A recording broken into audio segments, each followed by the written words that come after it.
Change no change के बारे में बात कर रहे थे। चेंज नो चेंज, ये जो खड़ी लाइन है ना, ये खड़ी लाइन, इस पर तो चेंज होगा, और ये जो आड़ी लाइन है ना, आड़ी लाइन, इस पर क्या रहेगा, नो चेंज रहेगा। जैसे इसके अंदर सारे के सारे पॉजिटिव होते हैं, साइन कोस टेन कोट, इसके अंदर साइन और कोसेक पॉजिटिव, बाकी चार जो बचे हुए हैं ना वो क्या रहेंगे, नेगेटिव। इसके अंदर टेन और कोट पॉजिटिव, बाकी चार बचे हुए नेगेटिव। इसके अंदर कोस और सेक पॉजिटिव, बाकी चार नेगेटिव। अब देखो चेंज और नो चेंज की बात करते हैं, तो इस लाइन पर क्या होगा, चेंज होगा, और इस लाइन पर क्या होगा, नो चेंज होगा। तो देखो इसका मतलब ये है कि भाई देखो, जो काम पाई बाई 2 कर रहा है ना, वही काम 5 पाई बाई 2 करेगा, और वही काम क्या करेगा, 9 पाई बाई 2 करेगा, वही आ जाएगा। ठीक है ना। इस प्रकार देखो नीचे तो 2 का 2 ही रह रहा है, ऊपर क्या है, पहले पाई, फिर 4 का डिफरेंस आ क्या गया 5, फिर 9। ठीक है। इस प्रकार नीचे देखो 7 पाई बाई 2, फिर अगला आ जाएगा 11 पाई बाई 2, 15 पाई बाई 2, ऐसे चलता रहेगा। तो देखो जो काम 3 पाई बाई 2 करेगा वही काम 7 पाई बाई 2 करेगा, वही काम 11 पाई बाई 2 करेगा। इसके अंदर देखो तो जो काम पाई बाई 2 करेगा वही काम क्या करेगा, 5 पाई बाई 2 करेगा, वही काम 9 पाई बाई 2 करेगा। इधर देखो तो 0, 2 पाई, 4 पाई, 6 पाई, 8 पाई। ठीक है। इधर क्या आ जाएगा, विषम पाई आ जाएगा, 5 पाई, 7 पाई। ठीक है। ऐसा ही चलता रहेगा।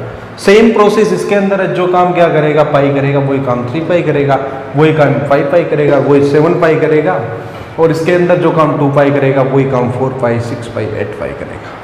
जैसे इसके अंदर हम कंडीशन लिखेंगे कि पाई बाई 2 के लिए देख लेते हैं कि चेंज नो चेंज कैसे होता है, पाई पर देख लेते हैं, 3 पाई बाई 2 पर देख लेते हैं, 2 पाई पर देख लेते हैं। उसके बाद यदि 4 पाई आ गया कहीं पे लिखा हुआ तो वही काम ये करने वाला है। ठीक है। अब देखो चेंज कैसे होगा। जैसे मान लो कि हम ऐसा काम कर रहे हैं कि sine pi by 2 plus theta, या फिर माइनस से ले लो। ठीक है। Sign pi by 2 minus theta, line कौन सी है, खड़ी लाइन की बात कर रहे हैं। तो खड़ी लाइन पर साइन चेंज होगा कोस में,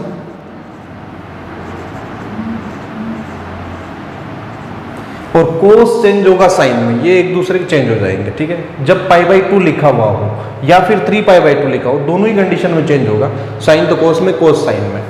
अच्छा, टेन और कोट, टेन तो कोट में आ जाएगा और कोट टेन में आ जाएगा। इसी प्रकार सेक और कोसेक, ये भी आपस में क्या होंगे, चेंज। जब सेक दिया हुआ तो इक्वल्स टू में हमें कोसेक लिखना पड़ेगा, कोसेक दिया हुआ तो सेक लिखना पड़ेगा। अगर खड़ी लाइन की बात कर रहे हैं तो खड़ी लाइन में हो सकता है पाई by 2, 5 pi by 2, 3 pi by 2, 7 pi by 2, 11 pi by 2 ऐसा लिखा हुआ हो। तो देखो साइन पाई बाई 2 लिखा है, इसका मतलब चेंज तो होगा। चेंज किस में होगा, कोस में। यहाँ पर जो वैल्यू लिखी वो यहाँ पर आ जाएगी, थीटा। अब पाई बाई 2 माइनस थीटा कर रहे हो, इसका मतलब ये लाइन पाई बाई 2 की है, इसमें से माइनस कर रहे हो, थोड़ा सा पहले जाएगा, पहले जाते कौन सा क्वाड्रेंट आ गया, फर्स्ट क्वाड्रेंट, और फर्स्ट क्वाड्रेंट के अंदर सारे के सारे क्या होते हैं, पॉजिटिव। तो ये भी क्या आएगा, पॉजिटिव।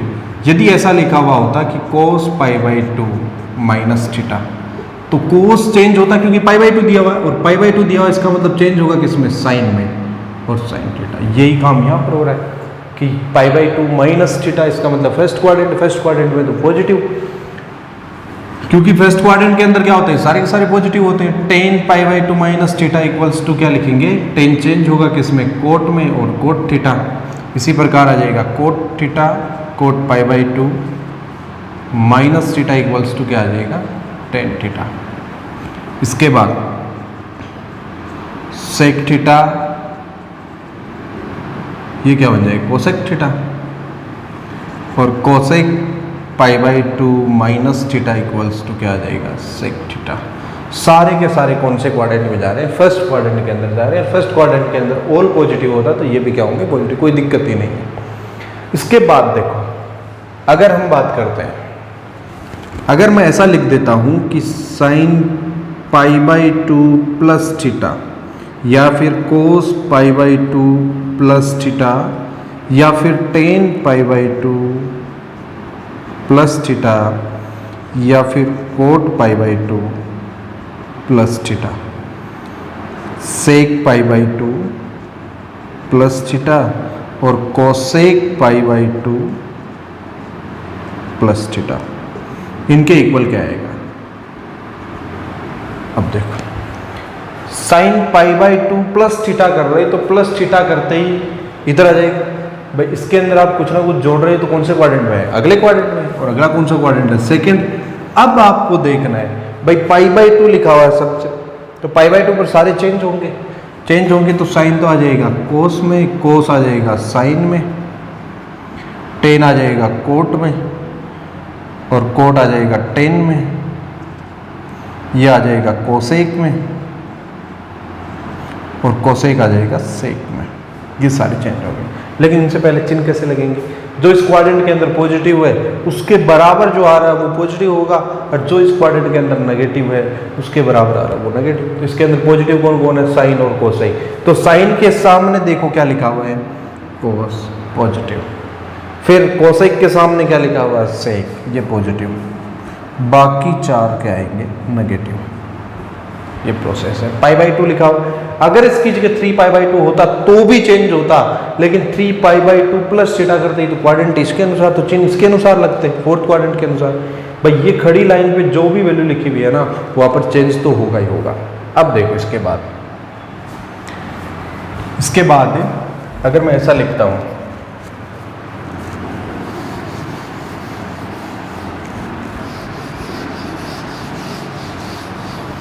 कि भाई ये तो चेंज वाली प्रोसेस रहेगी। अब नो चेंज कब होगा? जब ऐसा लिखा हुआ मिलेगा आपको कि sine pi minus theta, cos pi minus theta, tan pi minus theta, cot pi minus theta, sec pi minus theta और कोसेक पाई माइनस थीटा। अब पाई आ गए यहाँ पर, पाई है तो इसका मतलब इस लाइन की बात कर रहा हूँ, इस लाइन पर नो चेंज रहेगा। भाई इस लाइन पर क्या रहेगा? नो चेंज रहेगा। तो इस लाइन पर चेंज नहीं होगा, साइन का साइन ही आएगा। तो ये साइन थीटा रहेगा, ये कोस का कोस ही रहेगा, और ये टेन का टेन ही रहेगा, ये कोट का कोट ही रहेगा, सेक का सेक रहेगा और कोसेक का कोसेक रहेगा। लेकिन चिन्ह किसके अनुसार लगेंगे? देखो पाई माइनस, इसका मतलब पाई तो यहाँ लिखा हो और इसमें से कुछ माइनस करोगे तो इस क्वाड्रेंट के अंदर आ जाएगा। ये कौन सा क्वाड्रेंट है? सेकंड। सेकंड के अंदर साइन और कोसेक तो पॉजिटिव, बाकी नेगेटिव। तो इनके सामने देख लो क्या लिखा है? साइन के सामने साइन ही, क्योंकि चेंज नहीं हो रहा। ये दो तो पॉजिटिव, बाकी चार नेगेटिव। ठीक है। अगर मैं ऐसा कर देता, अगर मैं यहां पर क्या करता प्लस, तब भी ये चेंज तो नहीं होता, क्योंकि पाई तो पाई लिखा हुआ है, पाई की जगह क्या पाई है। प्लस करते ही क्वाड्रेंट चेंज हो जाता है। क्वाड्रेंट कौन सा? जैसे ही पाई प्लस थीटा किया कौन से क्वाड्रेंट में आ गया? थर्ड में। तो इसके अनुसार चिन्ह लगेंगे। थर्ड क्वाड्रेंट के अंदर देखो, थर्ड के अंदर पॉजिटिव कौन? टेन और कोट। तो टेन और कोट के सामने वाले तो क्या रहेगी वैल्यू? पॉजिटिव, और बाकी सारी क्या रहेगी? नेगेटिव। ये प्रोसेस है। जैसे पाई बाई 2 के लिए किया प्लस और माइनस के लिए, ये आ गया पाई के लिए प्लस और माइनस का हो गया दोनों। इसी प्रकार 3 पाई बाई 2 पर करेंगे, तो 3 पाई बाई 2 पर करेंगे तो प्लस और माइनस करेंगे। एक बार 3 पाई बाई 2 माइनस करते ही थर्ड क्वाड्रेंट में आएगा, एक बार प्लस करते ही फोर्थ में चला जाएगा। लेकिन 3 पाई बाई 2 लिखेंगे उस पर चेंज होगा। फिर उसके बाद क्या करेंगे? 2 पाई माइनस थीटा करेंगे और 2 पाई प्लस करते ही तो वापस फर्स्ट में चला जाएगा, तो सारे के सारे पॉजिटिव रहेंगे, 2 पाई पर चेंज होगा नहीं। तो ये है चेंज और नो चेंज। सारी की सारी 11th की बातें हैं। ये 12th का चैप्टर स्टार्ट करने से पहले इनके बारे में थोड़ी सी चर्चा कर लेते हैं। अब देखो आगे।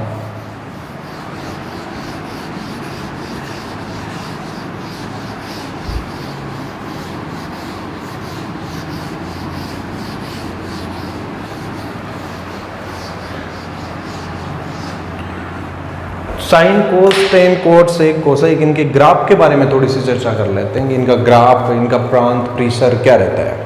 तो देखो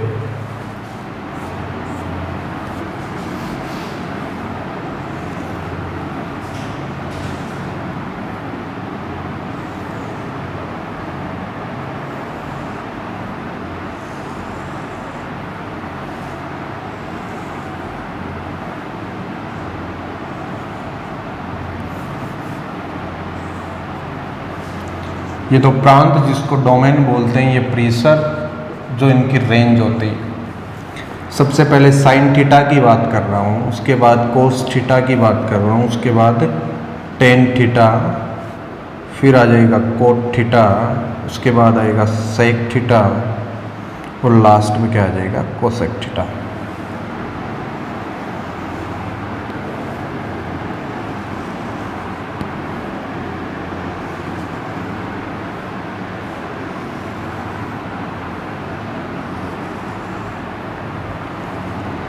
साइन का जो प्रांत होता है, साइन का जो थीटा है, उसकी जगह जो वैल्यू पुट कर सकते हो वो किस में से, आर में से, कोई भी रियल नंबर, ठीक है।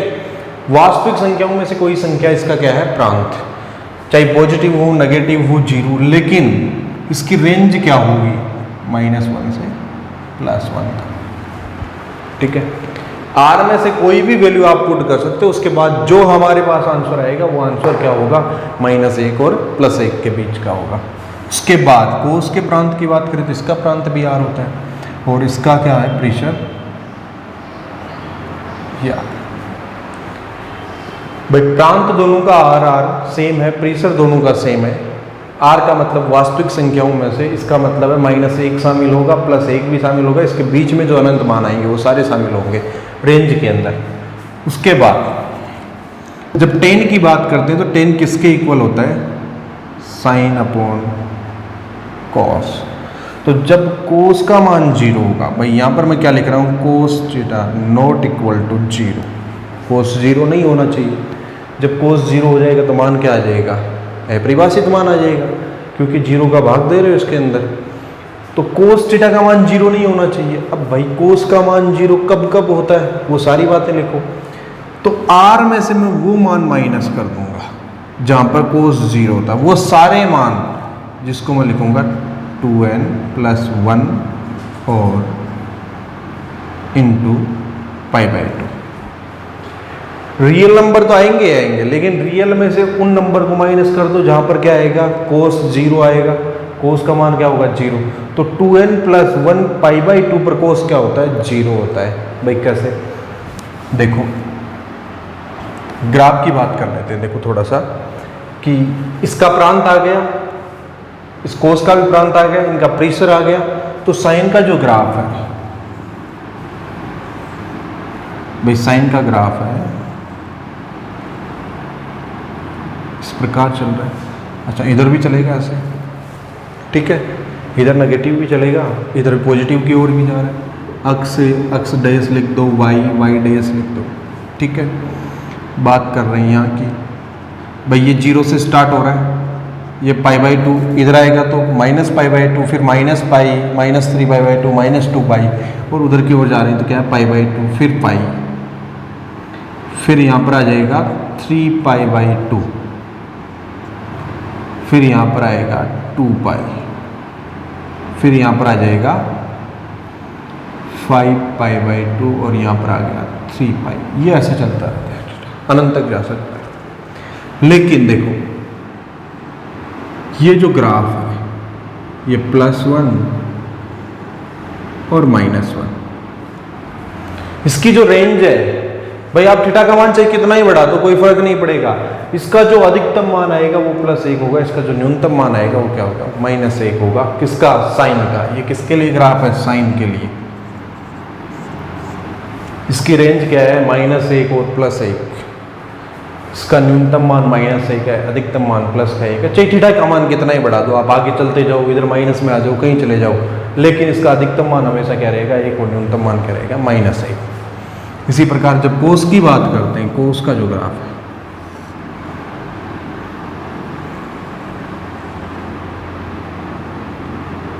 ऐसे इधर भी चलेगा ये। तो देखो यहां पर क्या है, π/2, भाई ये यहाँ से स्टार्ट हुआ, यहाँ पर क्या आ गया, π/2 आ गया, यहाँ पर आ गया π, यहाँ पर आ गया 3π/2, यहाँ पर आ गया 2π, यहाँ पर आ गया 5π/2 और यहाँ पर क्या आ गया 3π और यहाँ पर क्या आ गया 7π/2। ऐसे ये भी अनंत की ओर अग्रसर है। लेकिन देखो इसका भी अधिकतम मान क्या है, +1, इसका भी न्यूनतम मान क्या है, -1। देखो इसका अधिकतम मान क्या है, +1 और न्यूनतम मान क्या है, -1। इसमें भी थीटा का मान चाहिए कितना ही बढ़ा दो, मान क्या रहने वाला है, प्लस एक और माइनस एक। अब देखो भाई कोस का जो ग्राफ है, जहां जहां पे ये ग्राफ इस लाइन को टच कर रहा है ना, जहां जहां पर जिस जिस पॉइंट पर ये ग्राफ इस लाइन को टच कर रहा है, अक्स अक्स डेज को, वहां पर इसका मान जीरो होगा। जैसे यहाँ पर इस पॉइंट पर इसको टच कर रहा है, ये जीरो, पाई पर भी जीरो, 2 पाई पर भी जीरो, 3 पाई पर भी जीरो, यहाँ पर 4 पाई आएगा, अगला 5 पाई, 7 पाई, 8 पाई, 10 पाई, 100 पाई, जहाँ भी जाओगे ना तो जो पाई लिखा हुआ उस पर क्या होगा, ये जीरो। इसका मतलब ये कि हम कह सकते हैं कि साइन n पाई जीरो होता है। क्या कह सकते हैं? साइन n पाई जीरो होता है। साइन n पाई क्या होता है? जीरो। क्योंकि जब आप n की जगह जीरो पुट करोगे, r में से कोई वैल्यू पुट करोगे, आप n की जगह क्या कर रहे हो आप? जीरो। तो जीरो पुट कर रहे हो तो यहाँ पर क्या आ जाएगा? जीरो। जब 1 पुट करोगे तो पाई, जब 2 पुट करोगे तो 2 पाई, 3 पुट करोगे 3 पाई। लेकिन r में से वो वैल्यू आएगी जो पूर्ण वैल्यू है। ठीक है, पूर्ण का मतलब 1 2 3 4 5 माइनस 1 2 3 4 5 पॉइंट वाली वो वैल्यू नहीं आती। n की जगह कोई भी वैल्यू पुट कर दो, इनमें से कोई ना कोई मान आएगा। तो इसका मतलब इन सारे के सारे पॉइंटों पर तो ये जीरो होता है। तो इसको मैंने एक साथ क्या लिख दिया? n पाई। n की जगह कुछ भी रखो, साइन का मान क्या आएगा? जीरो आएगा, पूर्ण संख्या में से। ठीक है, इसी प्रकार इसके अंदर देखो, यहाँ पर पाई by 2, 3 pi by 2, 7 pi by 2, 5 pi by 2, इन पर क्या आता है? ये जीरो आता है। भाई कोस जीरो का मान तो क्या होता है? 1 होता है। भाई यहाँ पर जीरो पर तो 1 है इसका मान, यहाँ पर क्या आएगा? पाई बाई 2 90 पर क्या होगा? जीरो होगा कोस। तो इसको जब मैं एक साथ लिखूंगा ना तो लिखूंगा 2n प्लस 1 और पाई बाई 2। भाई यदि कोई इसकी जगह जीरो रखना चाह रहा है n की जगह, तो जीरो रख दे भाई, क्या बचेगा? पाई बाई 2, पाई बाई 2 जीरो होता है। उसके बाद कोई यहाँ पर 1 रखना चाह रहा है तो 1 रख दिया तो 3 पाई बाई 2 बन जाएगा, यहाँ पर भी जीरो है। 2 रख दिया तो क्या आ जाएगा? 5 पाई बाई 2 आ जाएगा, यहाँ पर भी क्या है? जीरो है। तो वो सारी की सारी वैल्यू जहाँ पर कोस जीरो होगा वो इसके अंदर आ गया। तो हमारे पास देखो यहाँ पर क्या नहीं आना चाहिए था? कोस जीरो नहीं होना चाहिए। इसलिए मैंने क्या कर दिया? r minus 2n plus 1 pi by 2 कर दिया। तो इसमें क्या हो गया? ये कोस जहाँ जहाँ पर जीरो है वो माइनस हो गया, बाकी r पूरा का पूरा बचा हुआ है। इसका जो प्रेशर होगा वो आ जाएगा माइनस अनंत और प्लस अनंत। ठीक है, इसके बाद कोट। कोट के अंदर क्या होता है? Cos theta upon sine theta. भाई कोट के इक्वल होता है। इसका मतलब तो ये हुआ, इसका मतलब क्या है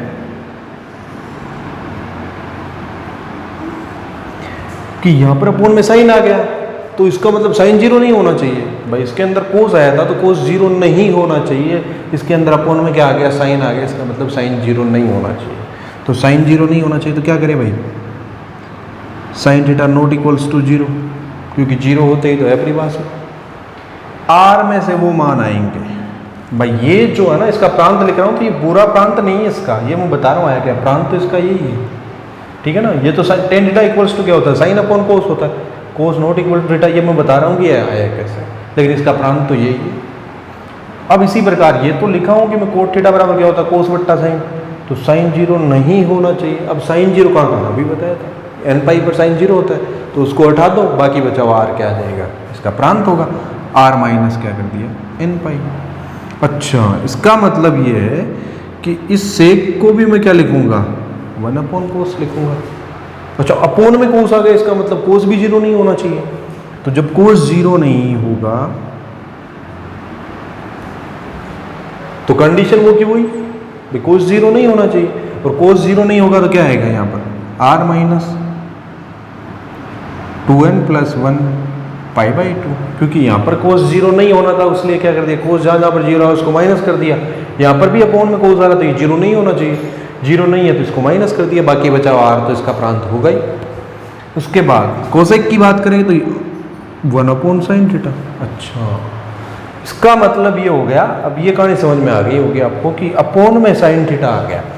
साइन थीटा आ गया तो इसका मतलब sine theta not equals to zero होना चाहिए। अब साइन जीरो कहाँ पर? n पाई पर, तो r में से n पाई माइनस कर दो, बाकी बचा हुआ क्या आ जाएगा? इसका प्रांत। इसका परिसर भी क्या होगा? यही आएगा। इसका परिसर देखो, माइनस अनंत से माइनस 1 इसमें शामिल होगा, यूनियन 1 से लेके प्लस अनंत तक, और इसका भी क्या होगा, यूनियन 1 से लेके प्लस अनंत तक। भाई इनके बीच में जो वैल्यू आएगी ना, -1 से +1 के बीच में वो मान नहीं आएगा। यहाँ पर भी -1 और +1 के बीच में जो भी मान है वो मान नहीं होगा। -1 और +1 तो खुद शामिल है ही, इसके बीच में जितनी भी वैल्यू आएगी वो इसके अंदर शामिल नहीं होगी। वो इसका ग्राफ देखेंगे तो हमें पता चल जाएगा। तो देखो साइन, कोस, टेन, कोट, सेक, कोसेक, इन सब का प्रांत आ गया, इन सब का परिसर आ गया। साइन और कोस 2 का ग्राफ भी आ गया। भाई इनका ग्राफ ऐसे बनता है। इनका अधिकतम और न्यूनतम मान का भी पता चल गया। ठीक है, बोल सकते हैं कि साइन की औकात तो सिर्फ इतनी है क्या, -1 से +1 तक। कोस की भी इतनी है, टेन की ऋण की ज़्यादा है।